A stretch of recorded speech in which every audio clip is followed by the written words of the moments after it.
please try to, sir. And then, Sir, please conclude, Sri Rajkumar Saharji. Rajkumar Saharji. धन्यवाद माननीय अध्यक्ष जी,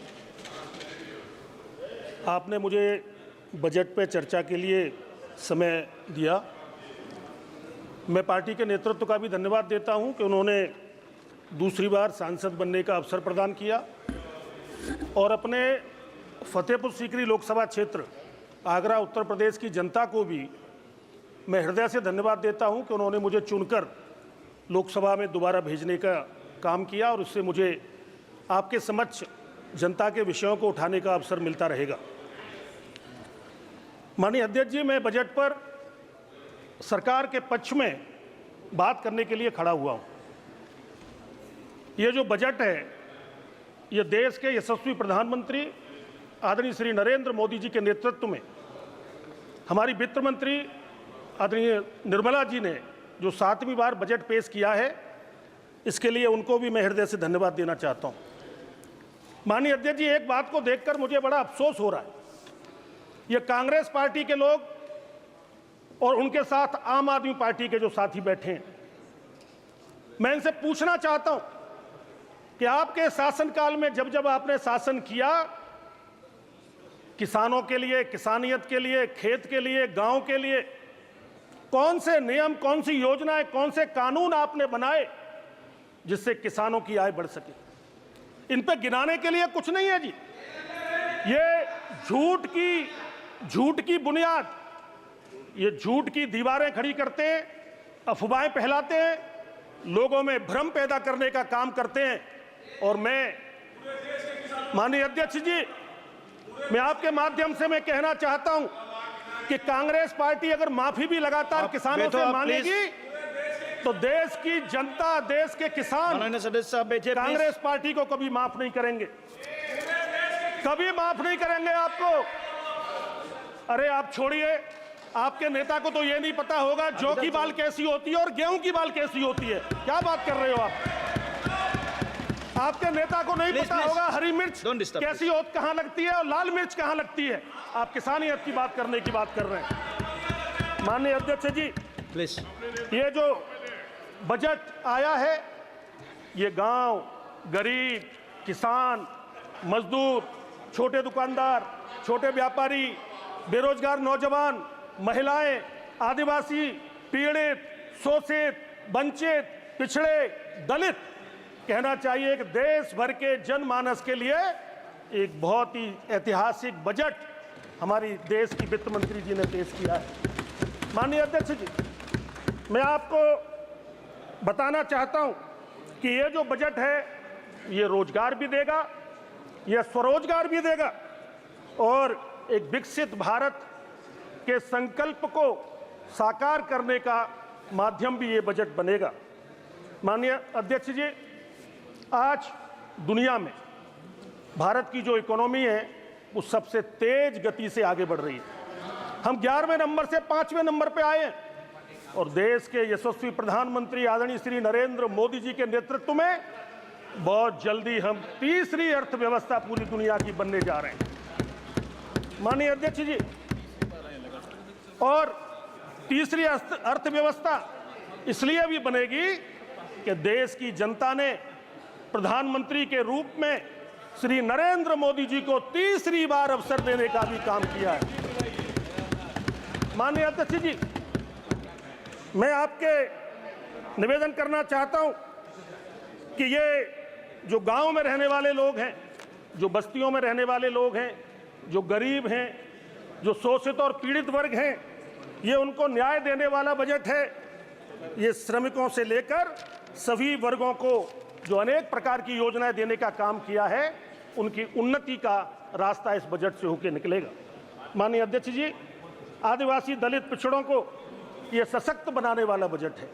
अभी मैं कांग्रेस के साथियों को सुन रहा था, 2013-14 से पहले कुल 23,000 करोड़ का बजट कृषि का हुआ करता था। माननीय अध्यक्ष जी, आज 1.52 लाख करोड़ का बजट है।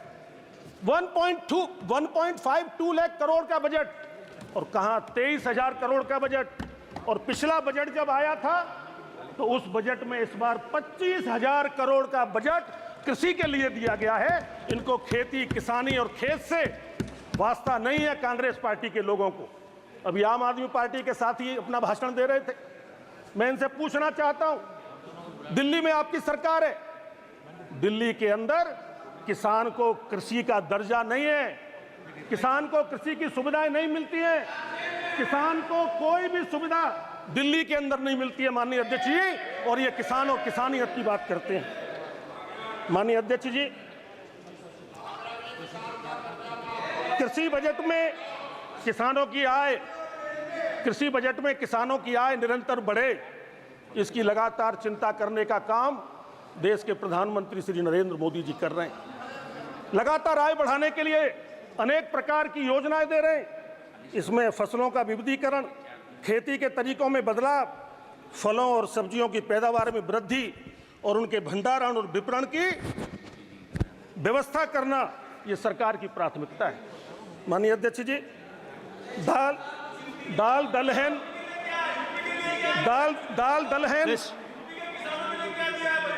देखिए, आप इधर नहीं, आप बोलो। आपकी सरकार में सैफई के अलावा आपने कभी कुछ नहीं दिया, केवल सैफई।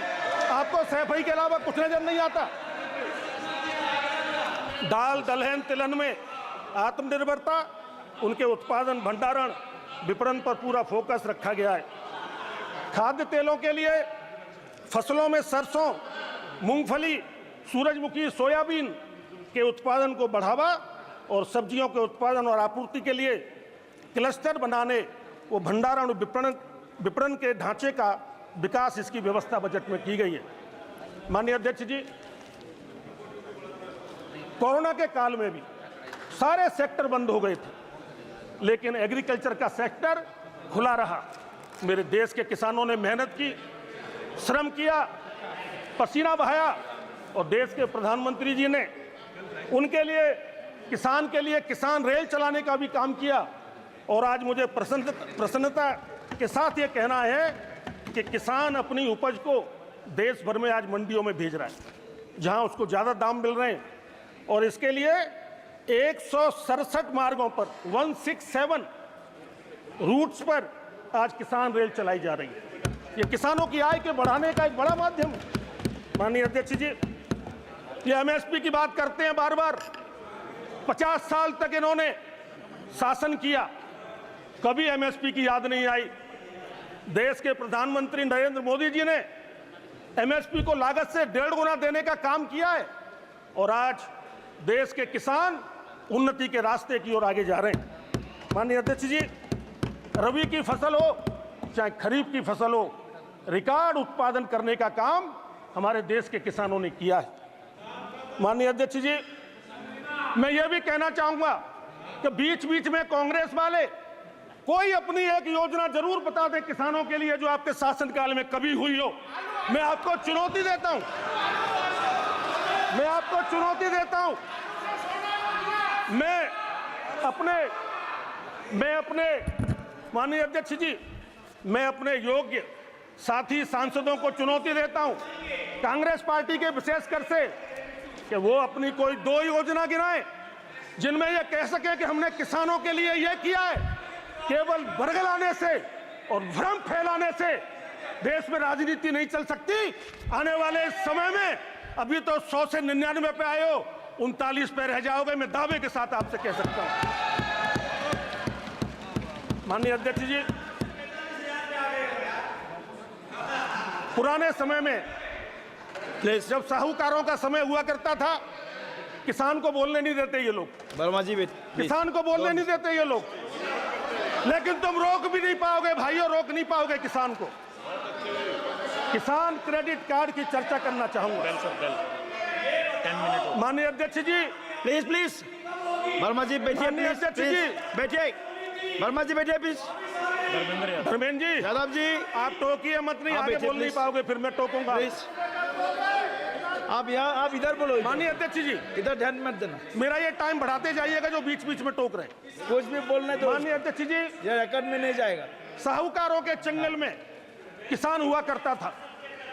जब कांग्रेस पार्टी की सरकार थी जब कांग्रेस पार्टी की सरकार होती थी, साहूकार के चंगुल में किसान होता था। किसान आप बार-बार यादव जी बड़ी बार-बार मोटी ऐसे मत ब्याज करो। पे साहूकारों से लोन लेना पड़ता था, खेत तक गिरवी रख जाते थे।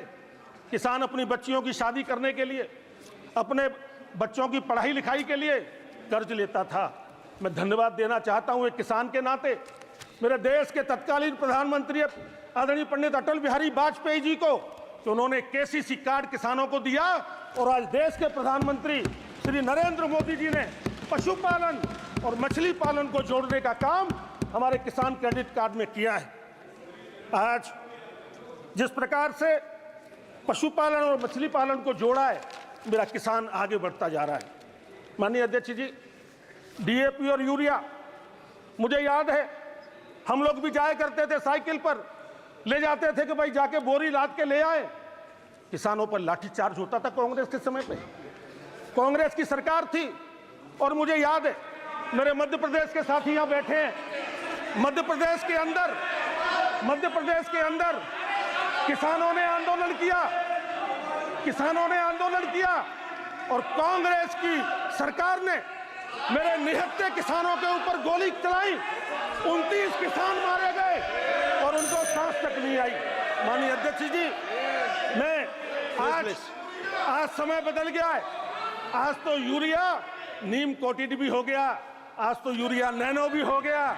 आज तो हमें बोरी पीठ पर लादने की जरूरत नहीं है, आज तो हम नैनो यूरिया लेके घर आते हैं। माननीय अध्यक्ष जी, मैं देश के प्रधानमंत्री आदरणीय श्री नरेंद्र मोदी जी को धन्यवाद देना चाहता हूं कि कोऑपरेटिव का सेक्टर खोला गया।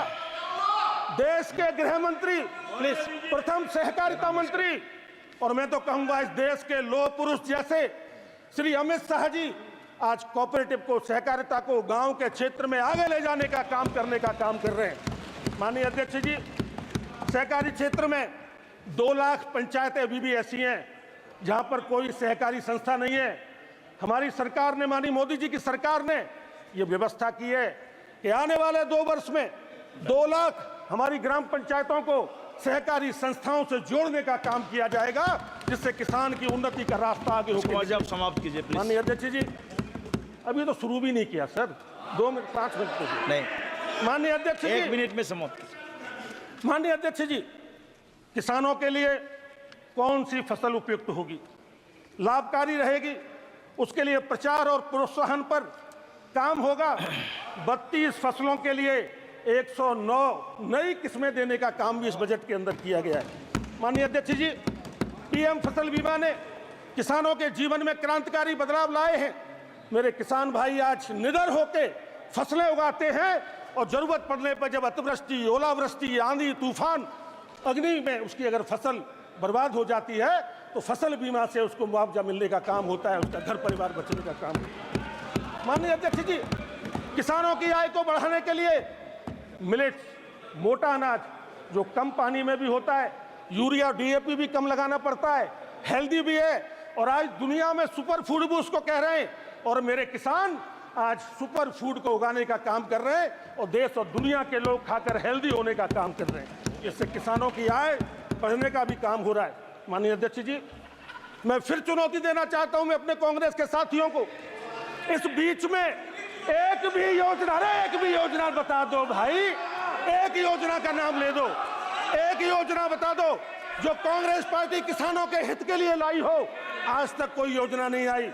माननीय अध्यक्ष जी, मैं आपसे निवेदन करना चाहता हूं कि आज खाद्यान्न के क्षेत्र में 246.42 मिलियन टन ये कांग्रेस के शासनकाल में होता था, आज वही खाद्यान्न का उत्पादन 329.69 मीट्रिक टन होने का काम हो रहा है, मिलियन टन का।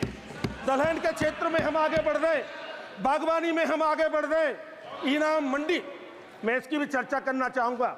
इनाम मंडी, कांग्रेस के जमाने में कोई इनाम मंडी नाम की चीज इन्होंने नहीं लाई, लेकिन आज 1389 मंडियां इनाम मंडी के रूप में काम कर रही हैं, और 2023 तक 1.76 करोड़ से अधिक किसान उसमें जुड़ चुके हैं, लाभ ले रहे हैं। व्यापारी भी उसमें जुड़े हैं, पंजीकृत हो गए। समाप्त कीजिए। माननीय अध्यक्ष जी, समाप्त कीजिए। अभी तो सर शुरू हुआ है। किसान की बात सुन लीजिए साहब, इन्होंने कोई किसान की बात नहीं रखी। केवल बरगलाना, भ्रम डालना, लोगों में भ्रम पैदा करना, ये केवल कांग्रेस पार्टी ने किया है। माननीय अध्यक्ष जी, मैं एफपीओ के बारे में चर्चा करना चाहूंगा। किसान उत्पादक संघ 7,000 से अधिक एफपीओ आज रजिस्टर्ड हैं और 129.5 करोड़ इक्विटी के अनुदान भी उनको जारी किए गए। 994 एफपीओ को 226.7 करोड़ का गारंटी कवर जारी किया गया है। कांग्रेस ने यह कभी सोचा भी नहीं। माननीय अध्यक्ष जी, हमारी हेल्थ कैसी रहती है, ऐसे भी जमीन की भी हेल्थ होती है। तो हमारे देश के यशस्वी प्रधानमंत्री आदरणीय मोदी जी ने सॉइल हेल्थ कार्ड देने का काम भी किया, कांग्रेस पार्टी ने सोचा भी नहीं। माननीय अध्यक्ष जी, कृषि के इंफ्रास्ट्रक्चर के फंड के लिए अभी तक 45,971 से करोड़ से 45,971 से अधिक परियोजनाएं चल रही हैं। माननीय अध्यक्ष जी, मधुमक्खी पालन हो, कृषि सिंचाई हो, पर ड्रॉप समाप्त कीजिए। एग्री स्टार्टअप हो, कृषि का ऋण का प्रभाव हो। आधा मिनट में आप समाप्त कीजिए प्लीज। आधा मिनट पे प्लीज। माननीय अध्यक्ष जी, आज किसान की आय बढ़े, इसके लिए लगातार मेरे प्रधानमंत्री जी, देश के प्रधानमंत्री जी काम कर रहे हैं। एक महत्वपूर्ण मुद्दा भी लिया है इस बजट में।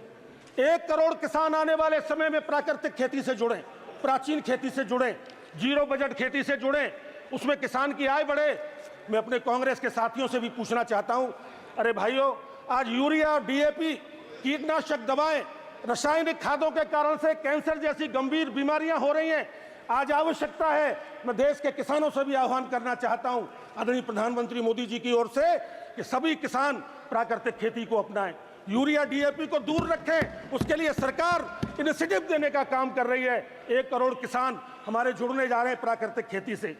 माननीय अध्यक्ष जी, हमारे 6 करोड़ किसानों के जमीन के ब्यौरे और किसान की जमीन की रजिस्ट्री में दर्ज किया जाएगा। ये बजट के अंदर किया गया है। पीएम आवास, शौचालय, उज्ज्वला, ये सारी योजनाएं चल रही हैं।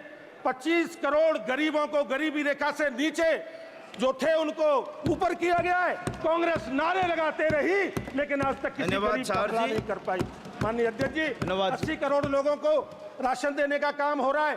5 करोड़ जनजातीय लोगों के लिए उन्नत ग्राम अभियान, 63,000 गांव इसमें शामिल किए गए। भदौरिया जी, नौजवानों को रोजगार देना, कंपनियों में रोजगार देना, गांव का नौजवान आगे बढ़े। मैं बस 1 मिनट में अपनी कंप्लीट करूं। गांव का नौजवान आगे बढ़े, ग्रामीण अर्थव्यवस्था आगे बढ़े, गांव गरीब किसान की उन्नति हो। ये मेरे देश के प्रधानमंत्री जी की सबसे बड़ी वरीयता है। ये ढोंग करते हैं, ये फर्जी बातें करते हैं और प्रधानमंत्री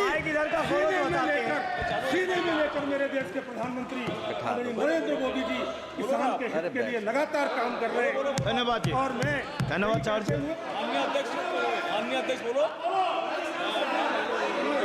अरे बिठाइए सर, व्यवस्था बनाइए प्लीज। अच्छा, आप कौन का श्री आनंद भदौरिया जी चालू करो। धन्यवाद आदरणीय अध्यक्ष जी। वित्तीय वर्ष 2000 आप शुरू करो। बैठ जाओ भाई, आप शुरू करो। धन्यवाद सभापति जी।